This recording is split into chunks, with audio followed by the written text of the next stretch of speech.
How to see who liked a comment on Instagram in 2024. Go ahead and open up the Instagram app on your phone. You know, the colorful one with the camera icon.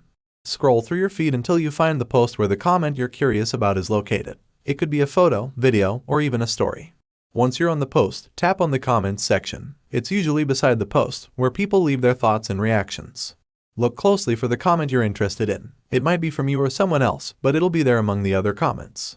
Next to the comment, you'll see a little heart icon. It's usually on the right side of the comment. That's what we're going to tap on. Go ahead and tap and hold on that heart icon next to the comment. Once you tap the heart, a list will pop up showing you the people who liked that specific comment. You'll see their usernames right there. You can scroll through the list to see who exactly liked the comment. It's like peeking at a guest list.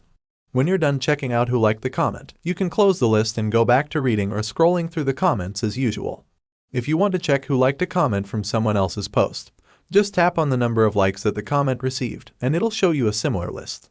And that's it. That's how you can see who liked a comment on Instagram in 2024. It's a simple process that allows you to stay connected with your followers and engage with their interactions.